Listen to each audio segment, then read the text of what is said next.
He was rejected by every nurse, mocked for how he looked. But then she walked in and stood by him when no one else would.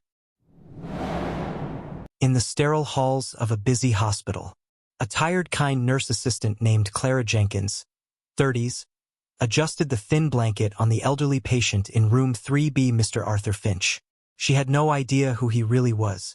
Suddenly, Supervisor Thorne's sharp voice echoed down the hallway. "Look, another caregiver wasting time. Patient Finch is non-compliant and resource-intensive. Minimal interaction, maximize efficiency. This isn't a charity ward, it's a hospital." Hurried nurses and residents glanced towards Mr. Finch, frail and seemingly confused, fumbling with the call button. He mumbled, his voice weak with a tremor, "I think I left my glasses at home. Just wanted someone to know I'm here." Thorne retorted, gesturing dismissively. "And we just want patients who follow protocol. You're disrupting the flow. We have a strict policy on managing difficult cases. You're impacting staff productivity. Maybe you should try the community clinic down the street. They handle complex social cases." A muffled snicker came from a group of young interns watching like it was unwanted medical drama. "These old people think healthcare owes them everything," one muttered. Clara watched the scene. 2 years on this ward had taught her when to blend in, but something about this patient stirred a painful memory. Her own grandmother ill and alone, being treated as a burden. Taking a deep breath, she straightened her scrubs and walked purposefully towards room 3B. Her eyes met Mr. Finch's. There was not only frailty but a quiet dignity in his gaze. She gently placed a hand on his arm. "Mr. Finch, can I get you another blanket? It gets chilly in here." Thorne turned to her with narrow eyes. "Jenkins, stay out of this. This isn't your responsibility," she replied, keeping her voice calm but firm. "It's a matter of human decency, Supervisor. And if anyone should be ashamed here, it shouldn't be him." She adjusted the blanket. Thorne scoffed. "Fine. Spend your precious time. Just know it's noted in your evaluation." Mr. Finch looked at Clara with genuine gratitude, his posture slightly less hunched. He whispered, "Thank you. I didn't expect kindness today." Clara just smiled. "My grandmother used to say that kindness isn't something you expect, it's something you practice." The next day, Clara was called into the administrative office. Thorne was waiting with that strained politeness she knew meant trouble. "Jenkins, you understand this is a medical facility, not a hospice social club. Your behavior yesterday was inappropriate and insubordinate. You undermined staff authority." "I was providing patient care," she argued. "This isn't about care," the mask dropped. "It's about control. You made us all look inefficient to play the hero. That's unacceptable." When he placed the formal warning on the desk, Clara felt real fear. This job paid the bills and helped with her sick mother. "Sign this," Thorne ordered. "Consider yourself on probation. One more incident and you're terminated." As she signed, her hands trembled slightly. She noticed Thorne's unusual nervousness, his eyes flicking towards the security camera. At the end of her shift, exhausted and demoralized, Clara gathered her things from the staff locker room. Hidden among her belongings, she found a small, unmarked envelope. Inside was a $500 bill and a card that simply read, "Thank you for your kindness. Patient care should never be rationed." As Clara held the card, a strange feeling ran down her spine. She was alone in the locker room. Yet she knew this wasn't just a thank you. It was the beginning of something much bigger. That night, caring for her mother, Clara couldn't stop thinking about Mr. Finch and the mysterious card. What truly intrigued her wasn't the money but the look in his eyes. Not just gratitude but something deeper, like someone who had found confirmation after a long search. In the days that followed, Supervisor Thorne intensified his scrutiny, finding fault in Clara's every move. 30 seconds late clocking in. You spent 7 minutes assisting room 2A. Her colleagues avoided her as if Thorne's disapproval was contagious. Only Ben Carter, another nurse assistant, seemed immune. Ben confessed during a break. "What you did for old Mr. Finch was amazing. Everyone's talking about it." "Thorne's a tyrant." "Talking about what exactly?" "He's got a nickname, the compliance officer." "It's not the first time." Ben showed her posts in local healthcare worker groups sharing similar experiences. One read, "Sorry, my patient needed hydration. Didn't realize basic care wasn't protocol here. Why doesn't anyone report him?" Ben lowered his voice. Hospital Director Thomas Hayes never really listens. And Thorne is his nephew. Besides, Thorne controls schedules and shifts. Anyone who complains ends up with impossible workloads or is pushed out. Just then, a distinguished gentleman in a tailored suit entered the hospital lobby. Clara noticed him immediately, not for his expensive clothes but his eyes. The same gentle depth as Mr. Finch but in a composed, healthy face. No frailty, perfect posture. Supervisor Thorne, spotting a potentially important visitor, approached with a smile Clara had never seen before. "Welcome, sir. May I direct you? Perhaps you're visiting a patient?" The man smiled politely. "Thank you. I'm looking for a nurse assistant. She helped an elderly patient a few days ago in room 3B. Thorne's smile faltered. "I'm sorry, sir. I manage over 50 staff. Could you be more specific? Perhaps I can assist you?" "I insist. I would like to speak with her specifically." Thorne called Clara over with a stiff gesture. "This gentleman is asking for you." The man extended his hand. "Pleased to meet you formally, Clara. I'm Edward Peterson." The name struck Clara like lightning. Edward Peterson, the billionaire philanthropist. The same man she had simply called Mr. Finch. He said, handing her a discreet card. "I'd like to invite you for a conversation. It's not an interview. It's about something much more meaningful." That night, researching Edward Peterson, Clara discovered he was legendary for investing in healthcare initiatives focused on patient dignity. More intriguing, his foundation had recently been looking into historical medical institutions. And before major projects, Peterson often did anonymous site visits, the Peterson observation. The next morning, a formal envelope arrived at Clara's apartment. Inside, along with an invitation to lunch, were old photos and documents related to the hospital wing. Images of a community health clinic established in the 1930s, prominently featuring Nurse Evelyn Jenkins, Clara's great-grandmother. A handwritten note read, "Your grandmother was right about kindness, Clara. And perhaps you should know this place has a history someone wanted to hide from you." Clara held the photos with trembling hands. Jenkins, her last name. Connection, not coincidence. At the end of her shift, she found a secure USB drive in her locker with a label, "Watch before tomorrow's lunch." At home, she discovered 3 files. Historical records proving the community clinic wing was founded and originally run by Nurse Evelyn Jenkins. Patient records showing discriminatory treatment under current management. And most shocking, digitized minutes from a 1935 hospital board meeting. They showed how Director Thomas Hayes' grandfather, a board member then, had orchestrated a vote to marginalize and effectively absorb the Jenkins Clinic's resources under the guise of streamlining, slowly erasing Nurse Jenkins' contribution and the clinic's original mission of accessible care. Clara sat in silence, absorbing the revelation. This place, where she had felt like a low-level cog, had been built on a legacy of compassionate care started by her own family. A heritage sidelined through institutional maneuvering that almost a century later could finally be exposed. Her phone buzzed. A message from Ben. "Thorne is panicking. Hospital Group HQ is sending auditors tomorrow. Serious allegations about patient care violations. What did you do?" As she typed her reply, Clara felt a powerful determination. Not impulsive anger, but something cold and precise. In the quiet of her small apartment, laptop light illuminating her face, Clara Jenkins no longer looked like an intimidated nurse assistant, but an heir preparing to reclaim her stolen legacy of care. When justice takes nearly a century, she whispered to herself, its arrival must heal perfectly. The downtown club was a monument to old money and influence. Clara, in her best dress, crossed the lobby.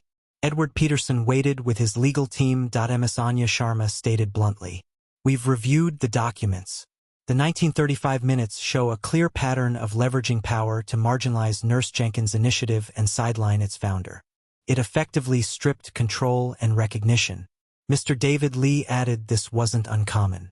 Many initiatives founded by women or minorities in the early 20th century were absorbed or erased as institutions grew." Clara absorbed the information. Images on a screen showed the original clinic board meeting excerpts, a timeline showing the Jenkins name systematically removed. "The question is," Peterson said, "what do you want to do with this information? This isn't just about exposing past wrongs. It's about the future of care in that hospital." Meanwhile, at the hospital, Supervisor Thorne faced his own nightmare. Hospital group executives had arrived demanding records and footage. Just a routine quality audit, one assured him, his tone glacial. While scrambling through old files, Thorne found something disturbing. A folder labeled Jenkins' clinic history his uncle had told him to discard. Inside, photos of Nurse Evelyn Jenkins and the original clinic sign. His phone rang. Supervisor Thorne, he answered, trying to sound composed. The voice was cold, professional. Mr. Thorne, legal counsel for the Peterson Medical Foundation. We are notifying the hospital group of legal action regarding the wing formerly the Evelyn Jenkins Community Clinic. Thorne's blood ran cold. He hung up and immediately called his uncle, Director Thomas Hayes. Uncle Thomas, we have a problem, he said, his voice shaking. Something about the old clinic, about the Jenkins. A long silence. Who found out? The nurse assistant, Clara Jenkins. Another silence. How much does she know? Everything, apparently. And she has Edward Peterson backing her.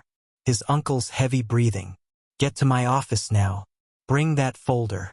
3 hours later, Clara returned to the hospital. With her, Edward Peterson, his legal team, and representatives from a healthcare ethics monitoring board. Staff and patients watched curiously.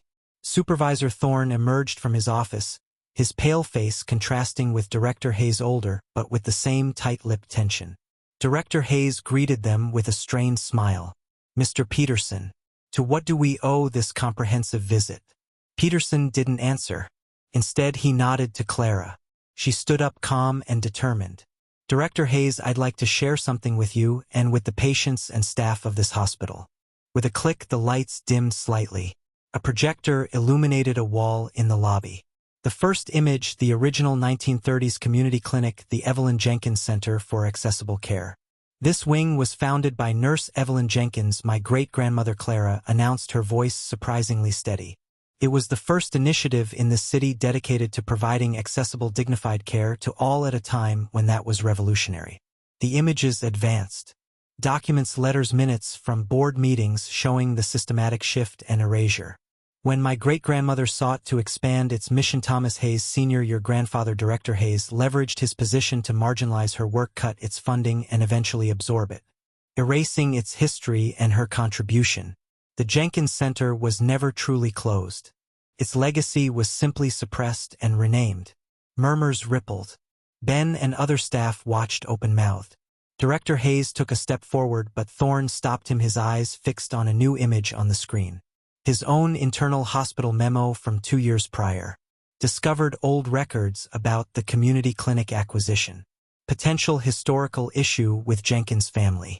Recommend suppressing information. Deny knowledge if questioned. The silence was absolute.